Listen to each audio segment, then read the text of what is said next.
new episode of Welcome in Paris, right? So this is my last episode before some time, because I realized it's kind of weird. And well, we had a kind of a beautiful sky. I don't know how much you can see of that today. Alright, I guess not so much. That's why I'm going to turn the camera around so you guys can mostly enjoy the city. I'm back in Paris, and this is in Paris. Just want to show you one thing that I really enjoy, which is a kind of a classic. So Paris is always under construction renovation, like most of the big cities. This is some really nice boulevard. Bonne Nouvelle.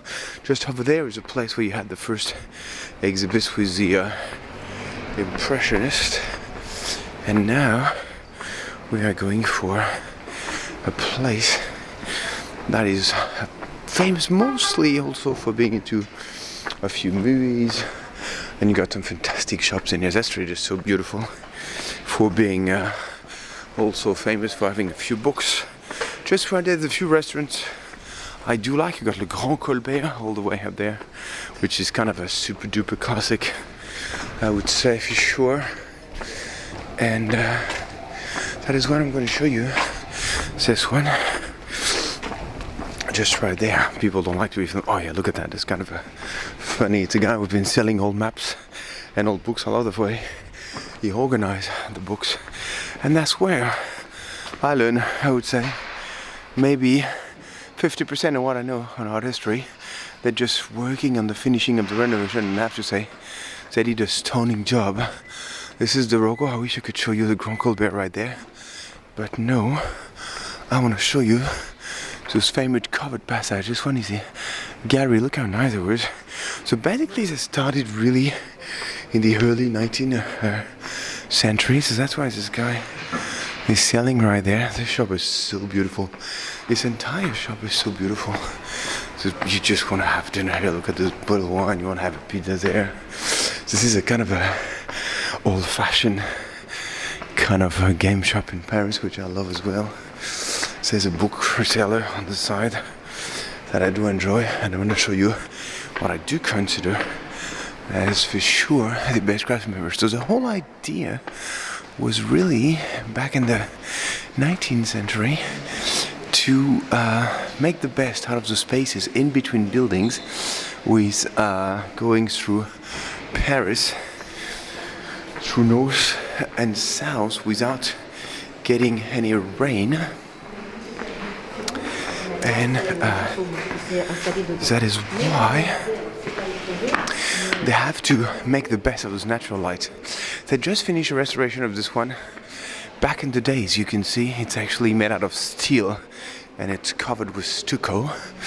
And Le Valentin, just to cover, used to be a fantastic place for tea. They changed it. I haven't tried the new one, so I haven't heard such good things about it, to be honest with you. But hey, till as long as I haven't tried it, I'm not judging something that I haven't tried.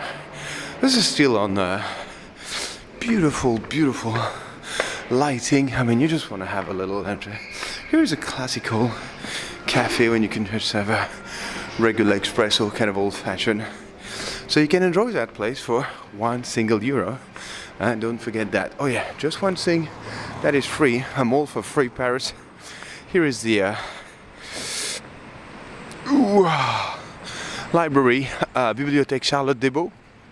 This one is interesting because first, everyone can get in, like literally everyone on the planet, and you can take the elevator, which is telling you to the top floor, with a fantastic view on the top floor on Paris, with a view on the roof, which is quite a unique.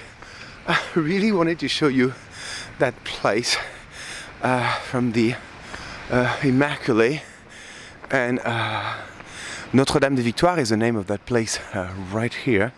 I'll show you there in a second. That boulangerie right there has been one of my favorite places for having croissant Damon Frere over there is making some really average tea. But I love the fact that in these whole shops you have this kind of a little virgin to protect, to offer like a holy protection. I remember having a party in that apartment right there. I was playing ping pong. Yeah, there's a ping pong table over there. That is some sort of production house or something. I'll tell you that in the book because you can't clearly say that. Oh, Space Invader right there, which is the biggest game we have with my boys. Okay, so that's the library, so you can really get it. Everyone can get in all the way to the top floor, and you can really enjoy the view on the ceiling. Let me try to get you in there. Let's see if you can get in there. I love to get into churches for that, right? So this one is famous for a reason that I'm trying to show you right here, which is the fact that in that church you got a lot of people who put ex voto, which is a kind of a way to thank if something happened. So it could be because you pray for something such as a disease for someone that was missing. And candles are always very nice. As this is a student, 2006, who was praying to have his exams, and obviously he got it. That's why he left a plate here.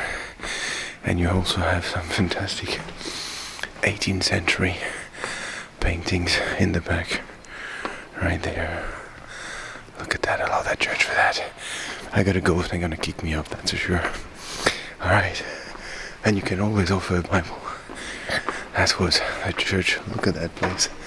Beautiful, beautiful. Alright, let's keep going. I'm showing you a scratch on right. I'm gonna make a short,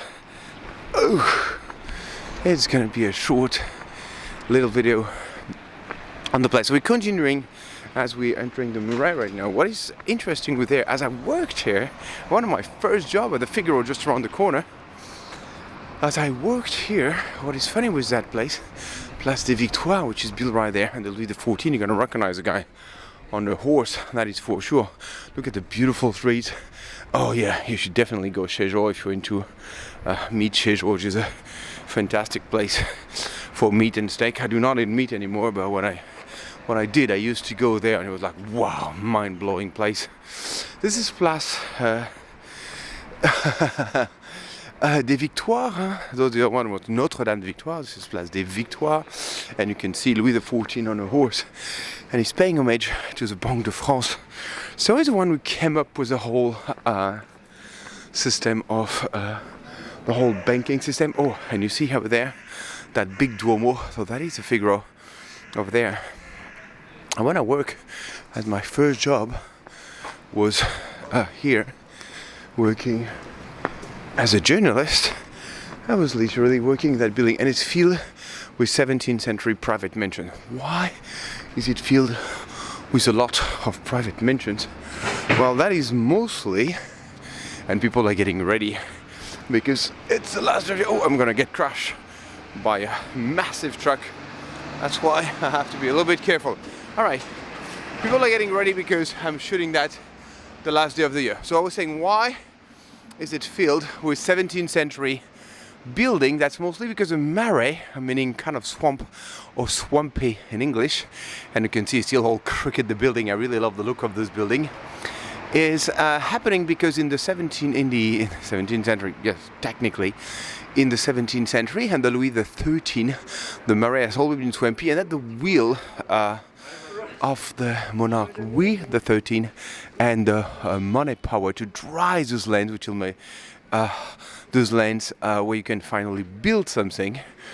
And because he wanted to have a bit of a return on his money back, that is why you find nowadays mostly private mansions everywhere.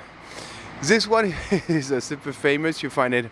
Taxidermy is, I think, a bit of the a Woody Allen movie was shot here. I think maybe Midnight in Paris, where you can make an original present for Christmas, for example. That's one of the oldest shop in Paris, design and nature. I know my boys would kill for one of these. But okay, so I want to show you the building that I used to work in. before I need to go to my next appointment. But I'm very happy to show it to you. Yes, it's 10 a.m. in Paris.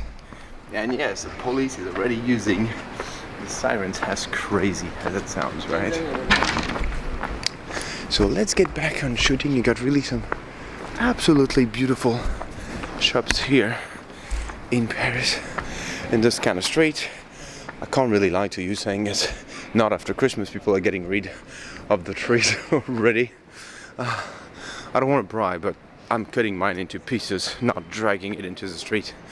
I mean, okay, I'm having fun doing this, but clearly. So I'm going to show you my first office in Paris. Like literally, I got us a Sorbonne. Well, first I was 3 months on the ground floor. I was working at the documentation, which is very important, a key thing into journalism, documentation. And then I moved to become a journalist, which I've been for more than 10 years. I like that job. Couldn't really make any money out of it, but I guess I've never been really good at making money anyhow. And then I realized, well, just money is just not my thing. So, oh yeah, that's it. So no, there used to be the entrance of the transaction. So naturally it's a bank, it's an HSBC bank. But it used to be the Figaro building, which was written in between the sea. That was the advertising for the Figaro that was there. And this office I had there was absolutely unique. And that was the entrance of the Figaro right there. Look how beautiful is that building. 37, absolutely unique. You have no idea how proud I was to work here. And I'm going to show you my office, which was great. So this used to be the Figaro magazine right here.